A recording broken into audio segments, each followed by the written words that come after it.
उसको रुकना है। Yes. 5 सेकंड के बाद अगर आएगा तो 3 सेकंड में कोई जानते हो फ्री फॉल कितना होता है? फ्री फॉल का एक रूल होता है, वो भी सीख लो। फ्री फॉल का एक रूल होता है बच्चों, जानते हो कि नहीं?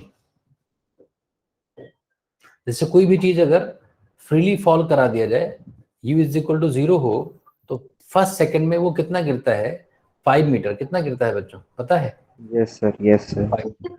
और दूसरे में इसका 3 टाइम्स 15 मीटर। 15 सर, फिर थर्ड सेकंड में 25।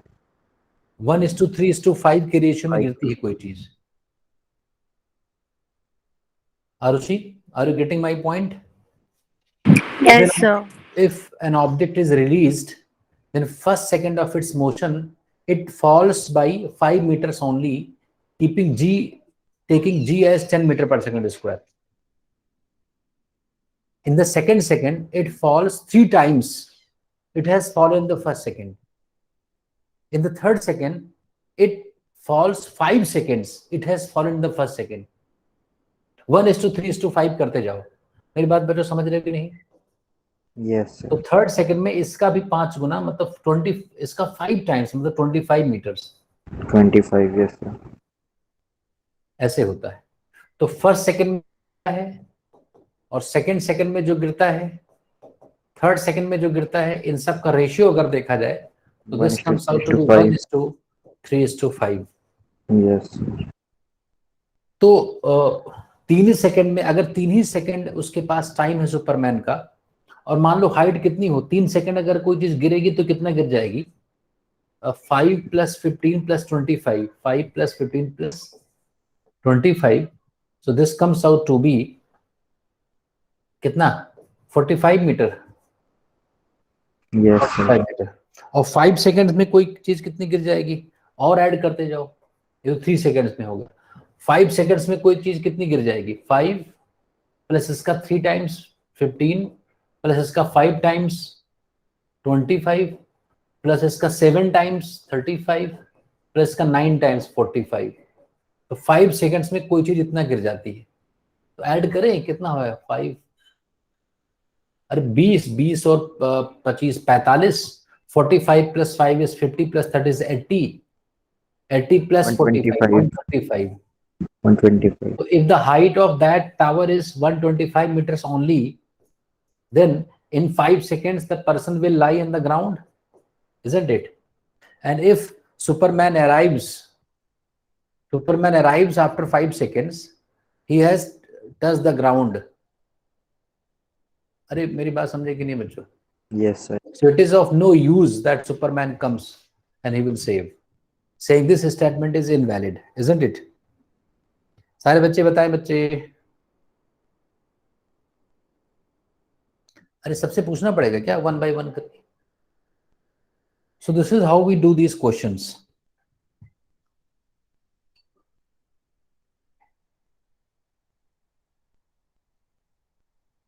बोलो भाई, बच्चे बताएं, मेरी बात समझ गए कि नहीं? yes or no? Yes. Yes, sir. अब आगे हम लोग पढ़ते हैं। हम लोग मोशन टू ग्रेविटी पढ़ रहे थे। बहुत सारी बातें उसमें तुम लोग हो, बाकी क्वेश्चंस के थ्रू हम लोग सीख लेंगे। एक बार जो बार बार क्वेश्चन आता है, जागृति, Yes, sir. are you there in the class? Yes, sir. So there is a question in which when we open the tap of a water, and sometimes tap of water, tap है ना, tap जो Yes, sir. Tap वो मल function, वो खराब हो जाता है, and drop by drop water pores on the ground. Yes, कई sir. बार ऐसा होता है कि ऐसे एक एक बूंद करके गिरती रहती है। Yes. इस पर बहुत अच्छे क्वेश्चंस बनते हैं। Okay, sir. क्वेश्चंस कैसे बनते हैं कि मान लो एक टैप है, और यहाँ से ड्रॉप कर रहा है, वाटर ड्रॉप जो है वो यहाँ से इससे गिर रही लगातार, ये ग्राउंड है मान लो। एक ड्रॉप गिर गई है, वो हवा में होगी, फिर दूसरी ड्रॉप गिर गई, फिर तीसरी ड्रॉप गिर गई। तो ऐसा कहा गया है कि यहाँ से एक nth ड्रॉप जब छूट रही है, nth ड्रॉप रिलीज हो रही है, तो ये फर्स्ट ड्रॉप ग्राउंड को टच करने वाली है। मेरी बात समझ रहे हो कि नहीं जागृति? Yes, sir. Avril, are you getting my point? Yes, sir. when nth drop is going to detach, it is released from the tap, then the first drop is reaching the ground. This is the situation. समझ रहे हो बच्चों?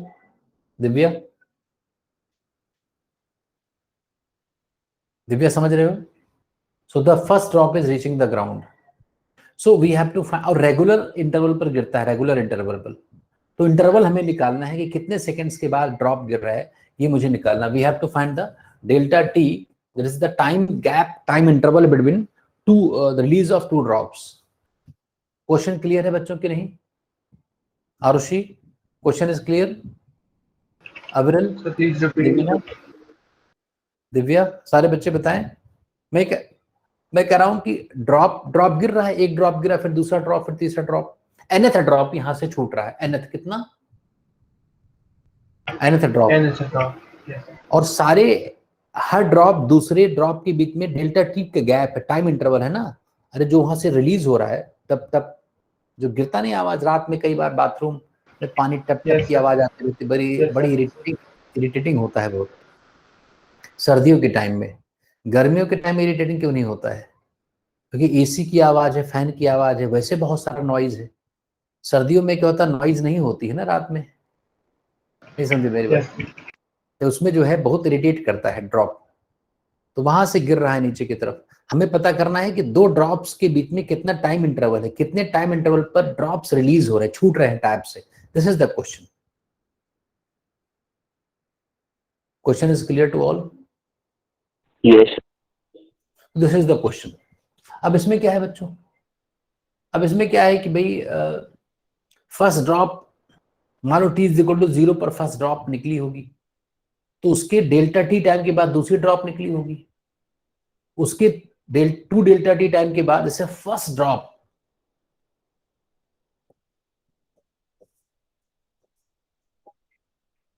मान लो T is equal to 0 पर release हो चुकी है, गिर चुकी है. जैसे फर्स्ट ड्रॉप छूट गई, वैसे मैंने स्टॉप वॉच को ऑन कर दिया. तो सेकेंड ड्रॉप जो है वो कितने टाइम पर छूटी होगी? T plus delta T. अरे जल्दी बोलो भाई बच्चे. Yes, sir. 0 plus delta T time के बाद. अरे 0 plus delta T, isn't it? अरे 0 plus delta T. Third drop कब छूटी होगी बच्चों? Third drop 0 plus 2 delta T. Yes, sir. Third drop 2 delta T. nth drop कब छूटेगी? nth drop N minus. पहले ड्रॉप के कितने बाद? n delta, n minus 1 delta T. Yes, sir. भाई थर्ड में 2 आ रहा था, सेकंड में 1 आ रहा था. क्यों बच्चों? तो n में n माइनस 1 आएगा. ये बात सारे बच्चे समझ गए कि नहीं? n माइनस 1 डेल्टा टी के बाद n ड्रॉप छूट चुकी है. n minus 1 into delta T, इतना टाइम हो चुका है पहले ड्रॉप गिरे हुए. नहीं समझे? कितना टाइम हो गया है पहले ड्रॉप को गिरे हुए? अगर हम इसको माने, जब ये ड्रॉप यहां से छूट रहा है, तो पहले ड्रॉप को गिरे हुए कितना टाइम हो चुका है? n minus 1 delta T. अरे इसके टाइम और इसके टाइम में कितना डिफरेंस है? ये तो डिफरेंस है बच्चों. Yes. इसका मतलब जब nth ड्रॉप छूट रहा है, तो उस समय nth ड्रॉप जब यहां से रिलीज हो रहा है, तो फर्स्ट ड्रॉप कितनी देर तक हवा में रह चुका है? जल्दी बोलो. फर्स्ट ड्रॉप इस ड्रॉप से कितना पहले रिलीज हो चुका है? जल्दी बोलो बच्चों. इतना ही तो पहले रिलीज हो चुका है. Yes, sir. Yes, sir. Yes, sir. इसका मतलब कि when nth drop is leaving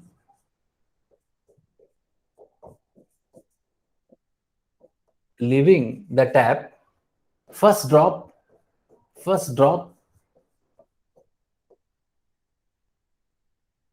is in air, have been in air for t is equal to n minus 1 into delta t, isn't it? ये बात समझ जाओ बच्चे. Yes, sir. ये बात समझे कि नहीं? तो इतने टाइम में इसका डिस्प्लेसमेंट, अब इस फर्स्ट ड्रॉप की अगर मैं बात करूं तो फर्स्ट ड्रॉप का u0 है, रिलीज हो रहा है, a कितना है -g है, डिस्प्लेसमेंट कितना है -h है, और टाइम कितना है, क्या ये है n-1 डेल्टा टी। तो यहाँ रिलेशन आ गया ना, s is equal to ut plus half at square, isn't it? Yes, sir. तो अगर मैं s is equal to ut plus half at square लिख दूं तो हमें क्या मिलेगा? s is -h, u is 0, half a is -g, and t is n-1 delta t. So this is, what is delta t? Answer आ गया ना बच्चों, बताओ। 2h by g into n-1.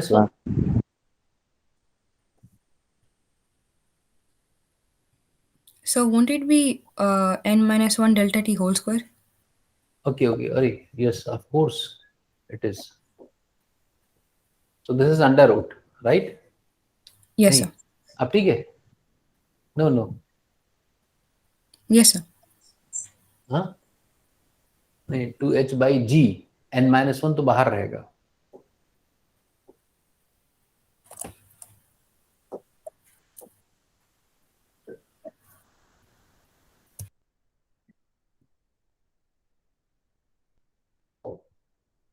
So this is n-1 into delta t is equal to what? 2h by g का under root. Yes, sir. तो delta t is 1 by n-1 under root 2h by g।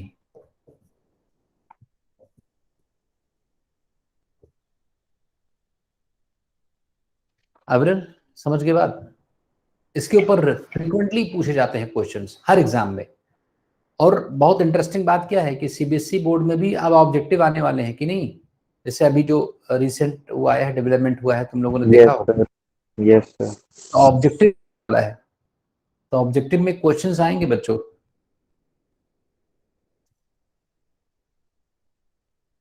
ये बात समझे कि नहीं आरुषि, अविरल? Yes sir. ये हो गया। इसको अगर मैं बहुत सरल शब्दों में सिखाऊं तो मैं एग्जांपल ले सकता हूं। मान लो मैंने ये कह दिया कि 5 मीटर जो है, 5 मीटर ऊपर एक टैप है, बच्चों। 5 मीटर कितना, ग्राउंड से कितना ऊपर बताओ जल्दी? 5 मीटर से ऊपर टैप है कि नहीं? ये मान लो ड्रॉप्स गिर रही हैं। मेरी बात बच्चों समझे कि नहीं मैं क्या कह रहा हूं? Yes, sir. कितनी ड्रॉप्स दिख रही हैं बच्चों? 6 ड्रॉप्स। 6 ड्रॉप्स। ये कौन सी ड्रॉप है? ये 6th। अरे 1 2 3 4 गड़बड़ है क्या? कुछ तुम लोग बोलते नहीं हो तो मैं डर जाता हूँ कि कुछ गड़बड़ लिखा हो। Yes, नहीं sir. हुआ क्या? और ये फर्स्ट है, तो हमें ये पता करना है कि कितने टाइम के बाद ये ड्रॉप छूट रही है, यही तो निकालना है। फॉर्मूले पे रख दो, आंसर आ जाएगा। नहीं कर पाओगे? 2 ड्रॉप्स के बीच में टाइम इंटरवल कितना आ गया? 1 by 6 minus 1 is 5 under root 2 into h is 5 by g को 10 देते हैं। Yes sir. 1 by 5 seconds क्या? Yes sir. 2.2 second is your answer. Very simple, isn't it? Very simple. अगर तुम वहां सोचोगे एग्जाम में पहली बार तो बहुत मुश्किल होने वाला है। एग्जाम में पहली बार इतना सोच लेना, मतलब बहुत जीनियस कोई है तो ऐसा नहीं है, सोच सकते हो, लेकिन अच्छा है कि पहले से सोच कर रखें तो वहां पर कंफर्टेबल रहेगा। मेरी बात समझे कि नहीं? इसमें कोई डाउट? 0.2 सेकंड के इंटरवल पर गिरी होगी, मतलब इसको गिरे हुए कितना टाइम हो चुका होगा? 1 सेकंड क्या? 0.2 सेकंड। नहीं, 1 सेकंड। Yes, sir. इसके बाद 0.2 सेकंड पर ये गिरी है, 0.4 सेकंड पर ये गिरी है स्टार्टिंग से, 0.6 सेकंड पर ये गिरी है, 0.8 सेकंड पर ये गिरी है और 1 सेकंड पर ये गिरने वाली है। तो इसको गिरे हुए 1 सेकंड हो चुका है कि नहीं बच्चों? अरे Yes, sir. पर ये गिरी थी, 0 सेकंड पर ये गिरी थी और 0 प्लस 0.2 सेकंड पर ये गिरी थी, 0.4 सेकंड पर ये गिरी थी जब स्टॉप वॉच में 0.4 सेकंड था, 0.6 सेकंड पर ये गिरी थी, 0.8 सेकंड पर ये गिरी है और 1 सेकंड जब उसमें स्टॉप वॉच में हो रहा है तो 6 ड्रॉप गिरने वाली है। इसका मतलब ऐड कर लो, इसका तो 1 सेकंड इसको गिरे हुए होगा, t इज इक्वल टू 0 पर तो ये गिरी थी और भी t is equal to 1 second हमारे स्टॉप वॉच में दिखा रहा है, तो 1 सेकंड हो गया, गिरेगी नहीं? Yes, sir. So this is how we do this question. Sometimes or often you can say students they commit an error, they divide by n instead of n minus 1. समझे मेरी बात? वो पूरे टाइम को, जैसे ये तो टाइम है गिरने का, h हाइट गिरा है तो टाइम निकाल लिया यहां से यहां तक आने का, उसको n से डिवाइड कर देते हैं। यही गलती करते हैं in most of the cases. अरे समझ गए कि नहीं मेरी बात? Yes, sir. So you divide by n minus 1 and of course this formula is invalid if n is equal to 1. अगर एक ही ड्रॉप हो तो इंटरवल का क्या सिग्निफिकेंस है? अरे इंटरवल होने के लिए कम से कम ड्रॉप होनी चाहिए, 2 ड्रॉप होनी चाहिए। एक ही ड्रॉप गिरी बस। अब पूछा गया है what is the interval between the drops, तो ये क्वेश्चन ही इनवैलिड हुआ कि नहीं?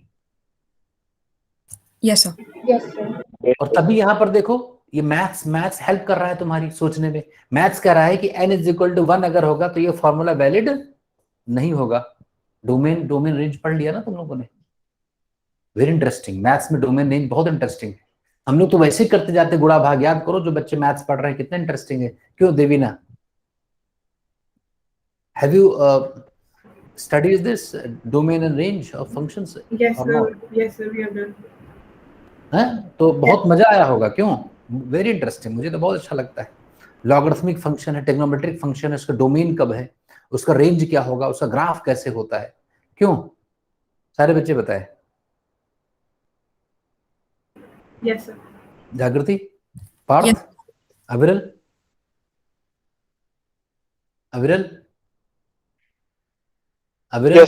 Yes sir. तो जैसे कभी जैसे टैप खराब हो जाए तो तुम्हें पता करना हो कितने कितने टाइम पर ये फ्रीक्वेंसी होगी, इसका तो निकाल सकते हो। ड्रॉप को काउंट कर लो अपने स्टॉप वॉच को ऑन करके कि कितने, और हाइट मेजर कर लो।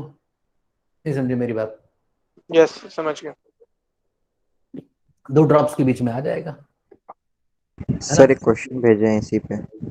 इसी पर है तो कर लेना, जब Yes. इसी पर है तो क्या करना। ग्रुप में भेजो 11th वाले।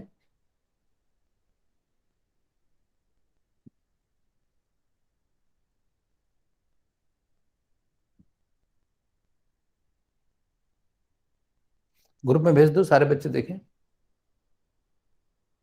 ये तो हो जाएगा ना। ये देखो, हाँ सारे बच्चे देखो ग्रुप में। अच्छा क्वेश्चन है।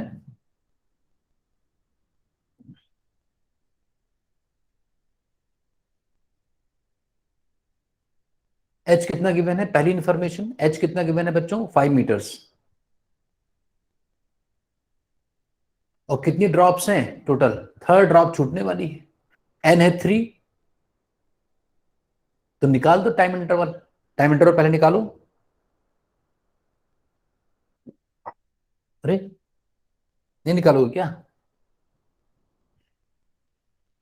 बच्चों? कैसे तुम लोग चुप हो जाते हो भाई, समझ नहीं आता मुझे। कर रहे हैं। ये तो तुरंत हो जाना चाहिए ना, उसमें टाइम क्यों लगेगा? So 0.5 seconds. चेक कर लेते हैं। सर 0.5। Sir, 0.5. तो 1 by n minus 1, n is 3, तो 2 Yes, into sir. input 2h by g, so this comes out to be 0.5 seconds. 0.5 second पर गिर रही है, तो फर्स्ट को गिरे हुए कितना टाइम हो गया? n-1 डेल्टा टी, 1 सेकंड हो गया।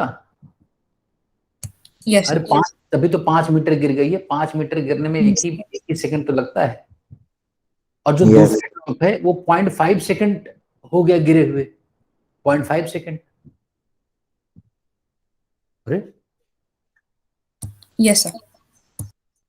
पहले को 1 सेकंड पूरा हो गया, दूसरे को 0.5 सेकंड बाद गिरी है, और तीसरा गिरने Yes, वाली है, थर्ड। तो 0.5 सेकंड में कोई चीज कितनी गिर जाएगी? Displacement is equal to 0.5 second में half GT square, G is 10 and 0.5 is 1/2 का square, 1/4। So this is 1.25 meters. 1.25 metres गिर चुकी है। तो हाइट कितनी है? 5 - 1.25। Yes, sir. ये तो गिरना हुआ ना, ये तो ऊपर से ये डिस्टेंस आया। तो हाइट पूछा जाए अगर, हाइट, तो 5 - 1.25 3.75 क्या? Yes, 3.75 meters. सारे बच्चे जान गए कि नहीं? Yes, sir. उत्पल हो गया? सो yes sir, 1.25 भी दिया रहेगा ऑप्शन में। हाँ सर दिया है। Out of excitement you can tick on that option also. This is what is called as error due to excitement. यार ये तो बहुत आसान है Devina. Yes, sir. There are many types of errors. We have a chapter based on errors, isn't it? तो excitement का भी error होता है कि अरे ये तो बहुत आसान है, मैंने पढ़ा हुआ है, जल्दी से 1.25।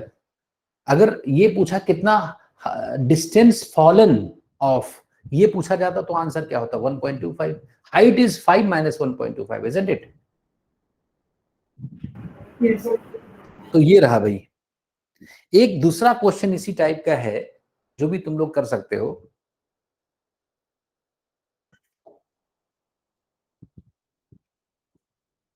एक जगलर का नाम तुम लोगों ने सुना है कि नहीं? Jugglers play. ये ऐसे एक हाथ से ना फेंकते हैं, ऐसे बहुत सारी बॉल्स हवा में रहती हैं। yes sir, अरे क्या देखा होगा तुम लोगों ने, स्ट्रीट में कई बार जो होते हैं ना स्ट्रीट शो दिखाते हैं, वो ऐसा करते हैं। अरे सारे बच्चे समझ गए मैं क्या है? बॉल को ऐसे फेंकते रहते हैं, कई सारी बॉल्स। Yes, sir. Yes. हम लोग तो एक ही बॉल को फेंकते हैं, एक ही को कैच करते हैं। ये फेंका, ये कैच किया, फिर इसको भेजा, फिर इसको, एक ही एक जाती है। वो क्या करते हैं कि कई सारी बॉल्स लगातार फेंकते रहते हैं, यहां से कैच करते रहते हैं।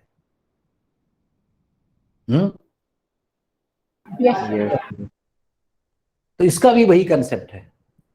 जैसे मान लो लेफ्ट हैंड से वो बॉल्स फेंक रहा है और राइट हैंड से कैच कर रहा है, ये ऐसे है। तो ये फर्स्ट बॉल आ चुकी है, ये फर्स्ट है, ये सेकंड है, ये थर्ड है, ये फोर्थ है, ये फिफ्थ है, ये सिक्स्थ है। क्यों बच्चों, जल्दी बोलो। एच मैक्सिमम जो बॉल जा रही हाइट उसका गिवन है, इसके ऊपर कोई बॉल नहीं जा रही और ये स्पीड से फेंक रहा है। मेरी बात समझ रहे हो कि नहीं बच्चों? तो फर्स्ट बॉल को कब फेंका होगा उसने? फर्स्ट बॉल को कब फेंका होगा? t = 0 पर। अरे यस या नो? Yes, sir. दूसरी बॉल को कब फेंका होगा? t + Δt पर, 0 + Δt पर। अरे उसके कुछ देर बाद थर्ड को कब फेंका होगा?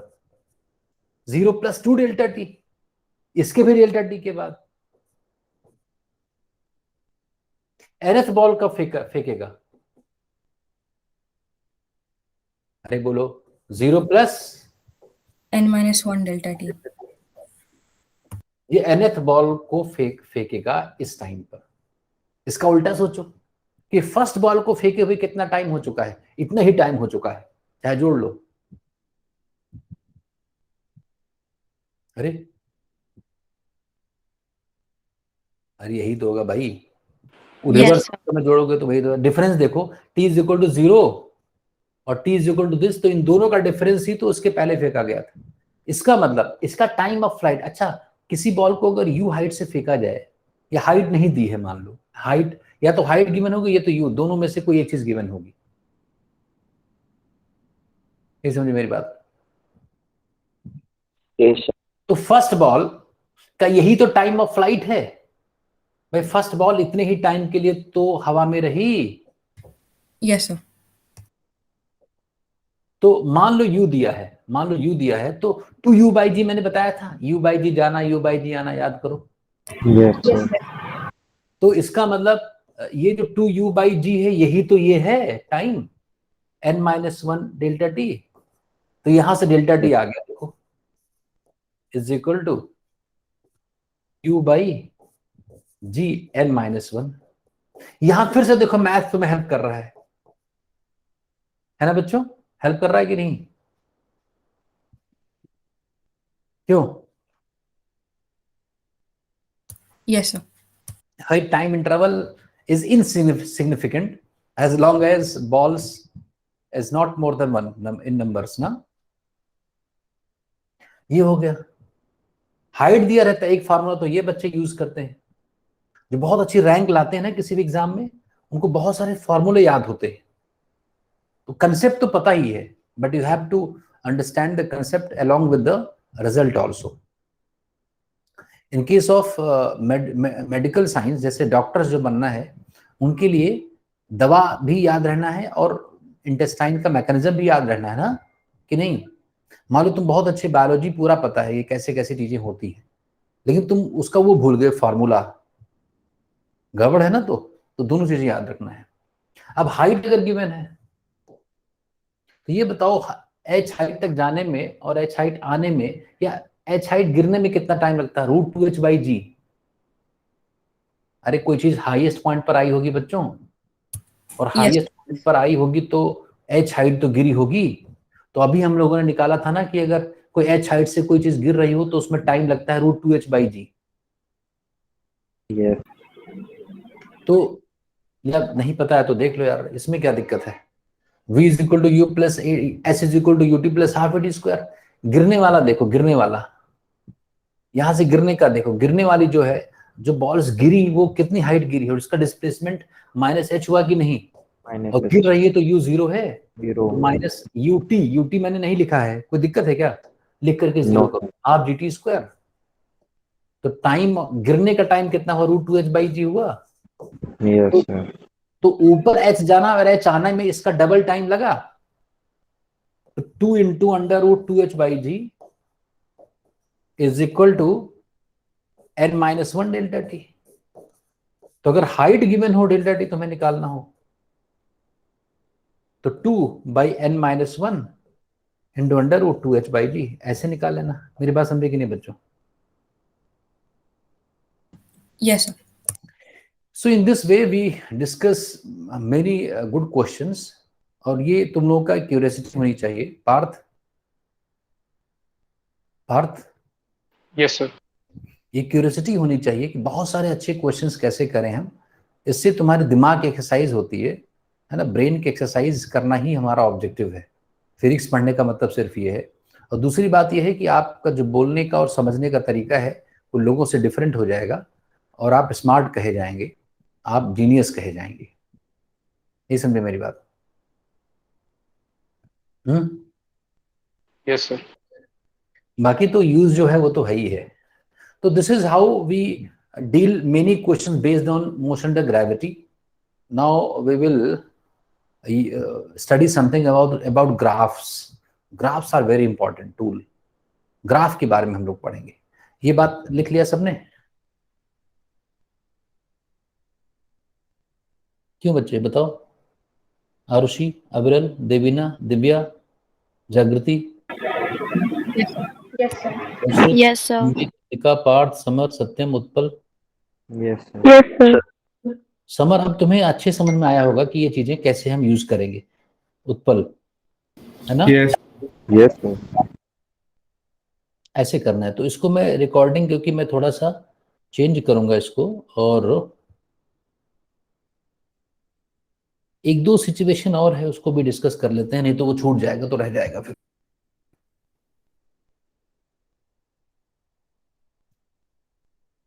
इंपॉर्टेंट कंसेप्ट्स हैं कुछ, starting from Arushi. Arushi discuss करेगी। You have the privilege to speak first as your name starts with A, है ना Arushi? Yes, sir. So there are two objects, point objects. एक मान लो एक का मास स्मॉल m है और एक का कैपिटल M है, और दोनों को मैंने u स्पीड से ऊपर फेंक दिया है।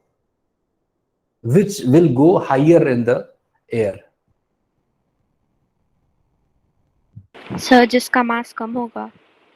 जिसका मास कम होगा वो ज्यादा जाना चाहिए, ऐसा तुम्हारा सोचना है ना? Yes sir. So let us check it by mathematics. Validate करते हैं कि क्या हम लोग जो सोचते हैं कॉमन सेंस जो हमारा है वो इससे मैच है कि नहीं कर रहा है। You are saying that if you throw a piece of paper and a tennis ball with the same speed, piece of paper will go up to more height, isn't it? No sir, tennis will go. लेकिन तुम्हारा answer तो ये था कि जो हल्का होगा। हाँ, कुछ गड़बड़ है ना? Yes sir. Sir But you have because compared paper will experience the more air resistance. more air resistance. अगर एयर रेजिस्टेंस ना हो, मान लो वैक्यूम में ये काम करें हम, जहां पर ग्रेविटी तो है, एयर रेजिस्टेंस गायब हो जाए। मान लो someday you wake up in the morning and you see that there is no atmosphere, there is no air, so let's do this experiment. ये काम करना है, तो कैसे होगा? तब क्या होगा? आंसर कौन बताएगा मुझे?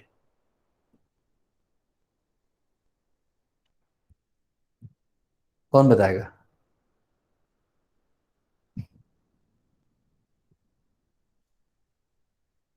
अगर कोई एयर रेजिस्टेंस ना हो, नो एयर रेजिस्टेंस, देवीना, अगर एयर रेजिस्टेंस नहीं है, without air resistance they both will come at the same time. yes, they will go up to same heights, right? Air resistance नहीं है, इसकी स्पीड u है, इसकी भी स्पीड u है, हाईएस्ट पॉइंट पर दोनों की स्पीड 0 होगी, इसकी भी, बोलो। एक्सेलरेशन इसका भी -g होगा। अरे फोर्स बाय मास, अर्थ का फोर्स कितना लगता है पता है? mg, छोटे वाले पर कितना फोर्स लगेगा? mg, लेकिन मास से डिवाइड भी तो कर देना है। अरे इसके ऊपर कितना लगेगा? माइनस कैपिटल mg, लेकिन कैपिटल m से डिवाइड भी तो कर देना है। तो बात तो वही रही ना दोनों केसेस में बच्चों। Yes, sir. और u सेम है दोनों का, डिस्प्लेसमेंट हमें निकालना है, s1 s2। So why should we write s1 s2 if we have not written anywhere 1 and 2? If all other parameters are same, we are not interested to write 1 and 2, isn't it? अरे Yes, sir. बाकी चीजें same है तो 1 2 यहां भी नहीं लिखना चाहिए, तो automatically it is proved that s1 is equal to s2 without using the formula. जागृति? Yes, sir.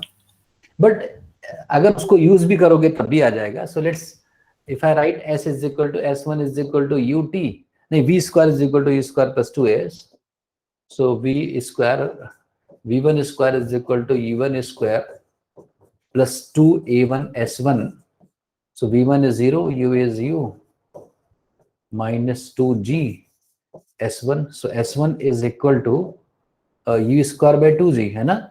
इसमें कहीं मान ही नहीं है इस फार्मूले में, तो it does not depend on the mass first if there is no air resistance, but we will consider the air resistance later. ये बात समझे बच्चों? दोनों सेम हाइट तक पहुंचेगी। if you can throw a stone of 10 kg and a ball of some few grams, 250 grams, then the stone will reach, and the ball will reach to the same height. Looks awkward, isn't it? लगता है ball ज्यादा ऊपर जाएगी, और stone पत्थर है मान लो दिया जाए, अरे पत्थर को फेंका जाए यू से और बॉल को यू से फेंका जाए तो कौन ज्यादा हाइट पर जाएगा? Football. हाँ, नहीं, दोनों बराबर जाएंगे ना, अभी तो ये प्रूव किया है। अरे ये कैसे गड़बड़? This is common sense. जो हमारा कॉमन परसेप्शन है उसमें हम पत्थर को फेंकते कभी देखा ही नहीं, कभी बॉल को ही फेंका है ऊपर तक। पत्थर को अगर फेंक देंगे उतनी तेज स्पीड से तो उसके पास इनर्शिया ज्यादा है ना, मास ज्यादा है, तो वो भी जाएगा, ऐसा नहीं है, सेम हाइट तक। अगर एयर रेजिस्टेंस होता, suppose we consider air resistance. Now we are going to consider air resistance. Air resistance. मैं कंसीडर कर रहा हूं एयर रेजिस्टेंस। तो अब क्या है इसमें कि मान लो किसी बॉल को एयर रेजिस्टेंस है, और मान लो किसी बॉल को मैंने फेंका, इसका मास m है, ऊपर की तरफ मैंने फेंका u स्पीड से। अच्छा, जब एयर रेजिस्टेंस नहीं था अविरल, तो इसको हाईएस्ट पॉइंट तक पहुंचने में कितना टाइम लगता था अविरल? जल्दी अविरल। Yes sir. अरे यस क्या, बताओ अविरल। Yes sir. बताओ। Delta T. नहीं, डेल्टा टी डैश लगता था। ये कैसा आंसर अविरल? डेल्टा T1 लगता था। डेल्टा स्मॉल टी की डेल्टा कैपिटल टी? अरे अविरल, यस सर। बहुत स्मार्ट आंसर तुम्हारा यार, हाँ, वेरी स्मार्ट आंसर। ये 3 है, ये 4 है, ये कितना होगा पता है? 5। नहीं, मैं तो कह रहा हूं x होगा। नहीं समझे मेरी बात? समझ गया। तुम x बताया तुमने भाई, तो ऐसे तो x डैश भी हो सकता है कि नहीं? Yes sir. y भी हो सकता है। वैल्यू बतानी है ना हमें। बहुत खतरनाक आदमी हो तुम अविरल। अरे और बताओ कोई भाई, यू अगर एयर रेजिस्टेंस नहीं है, U/G. यू बाई जी जाने में, यू बाई जी आने में, याद कर लो यार, कितनी आसान बात है। हाँ, जाने में कितना टाइम लगता था पहले? यू बाई जी जाना और यू बाई जी आना, टोटल टाइम कितना लगता था? 2U/G. अब कितना लगेगा जाने में, ये हमें निकालना है। अब कितना लगेगा जाने में? अब कितना लगेगा? अब जाने में ज्यादा लगेगा कि आने में? मान लो टी एसेंड मैंने T1 कह दिया, लेट्स राइट T1 मतलब टी एसेंड, एसेंडिंग का टाइम, ऊपर जाने का टाइम T1 है, और नीचे आने का टाइम, डिसेंड का टाइम T2 है। तो आप बताओ Parth, Parth, Yes, T1 sir. Is equal to T2, क्या करेक्ट होगा? B, T1 less than T2, C, T1 greater than T2, air resistance considered, air resistance is considered। NOTA, NOTA एक option आया था इलेक्शन में। No candidate, none of the above। Which option seems correct, Parth? Sir, T1 is less than T2 if we take into consideration the density of air. T1 is less than T2, huh? Parth, can you prove it by some logic?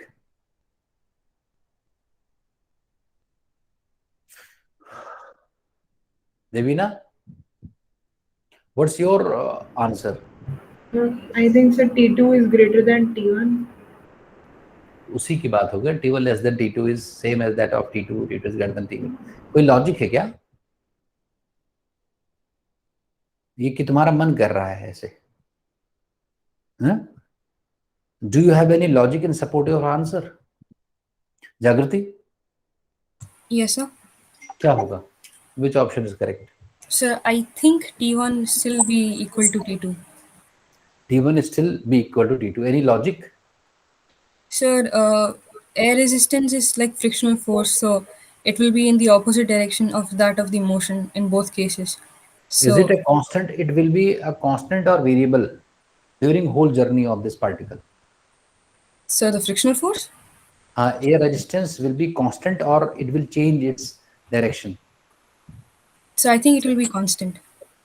No, if it is resistance, then सबसे पहले ball ऊपर जा रही है तो resist करने के लिए वो किधर लगेगा, नीचे लगेगा जाते समय। Yes, sir. Yes, और sir. जब बॉल नीचे आने लगेगी तो ऊपर लगेगा ना। Yes, sir. So like it will be in the opposite direction of motion. हाँ हाँ। सो अगर अपवर्ड जर्नी की मैं बात करूं, मान लो ये पार्ट बॉल ऊपर की तरफ जा रही है, ऊपर की तरफ। Divya, Yes. What is your answer Divya? Sir, I think T1 is greater than T2. Which option is correct? Option बोलो खाली। C. सी। देखते हैं। अच्छा, जब बॉल ऊपर जा रही है तो एक तो अर्थ नीचे खींची, अर्थ का फोर्स तो होता ही है बच्चों, क्यों नहीं होता है? अरे बोलो, होता है ना। और एक एयर रेजिस्टेंस भी आ जाएगा, एयर रेजिस्टेंस, कि नहीं बच्चों? जल्दी बोलो, अरे आएगा कि नहीं एयर रेजिस्टेंस? यस या नो? Yes, sir. तो अब दो फोर्सेस को मिलकर के खींच रहे हैं नीचे की तरफ। तो जैसे मैंने किसी को फेंका, दो लोगों ने खींचा नीचे की तरफ, तो जल्दी रुक जाएगा कि नहीं? तो रुकेगा। पहले एमजी खींच पा रहा था, अभी दो फोर्सेस खींच रहे हैं कि नहीं? यस या नो? Yes, sir. अब डाउनवर्ड की मैं बात कर रहा हूं, चलो डाउनवर्ड मोशन की, डाउनवर्ड मोशन की बात कर रहा हूं। सपोज अब नीचे बॉल आ रही है, नीचे एमजी तो नीचे लगेगा ही, हमेशा लगता है। एमजी नीचे लगेगा कि नहीं? अब एयर रेजिस्टेंस ऊपर लगेगा कि नहीं बच्चों? ऊपर। Yes sir. जल्दी बोलो आरुषि। Yes, sir. तो अब दो फोर्सेस अपोजिट डायरेक्शन में हो गए, तो उसका नेट कम हो गया ना। दो फोर्सेस अपोजिट डायरेक्शन में तो नेट कम हो जाएगा, Yes, sir. है ना। सो द बॉल में experience no net force also, so it will remain suspended in the air. अरे भाई, अगर मान लो किसी चीज के ऊपर कोई फोर्स ही ना लगे, तब तो बड़े आराम आराम से आएगा, ऐसे ऐसे करके कांस्टेंट वेलोसिटी से। क्यों? Yes, sir. अब बताओ, रुक जल्दी गया, दो लोगों ने रोका, और आते समय उसको कोई ना रोकने वाला है ना गिराने वाला है, उसे फ्लोट करते हुए आएगा। You can do this experiment by yourself. You tear piece of paper, आप page from your copy and ऐसे इसको उड़ा दो, तो ऊपर जाएगा तो जल्दी से रुक जाएगा, फिर ऐसे से गिरेगा।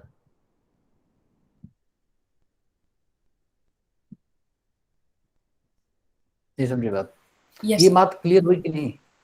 Yes, sir. पहले वाले केस में दो लोग इसको रोकना चाहते हैं, जल्दी रुक जाएगा। बाद में भी दो लोग हैं, लेकिन उनका रिजल्ट कुछ नहीं है। दो लोगों का जो प्रभाव है, जो इफेक्ट है, वो आपस में कैंसिल आउट हो चुका है। What will be a question for you as a homework that you have to compute this T1 and T2? मैं ये काम नहीं करूंगा, मैंने बता दिया T1 less than T2 है। हाँ Devina? Yes, sir. What you need to do, you have to calculate T1 and T2. This is for your homework. Time of accent को T1 मैंने लिख दिया, और टाइम ऑफ एसेंट इसकी वैल्यूज क्या होंगी in terms of U, M and A resistance. Let's A resistance मैं आपको बता देता हूं, उसका मैग्नीट्यूड मैंने F0 कह दिया है। Let's say this as constant, हालांकि कांस्टेंट नहीं होता है, लेकिन अगर कांस्टेंट मान लिया जाए तो U के टर्म्स में, मास के टर्म्स में, और F0 के टर्म्स में, G के टर्म्स में तुम्हारा आंसर T1 T2 आएगा। बच्चों करने की कोशिश करोगे कि नहीं?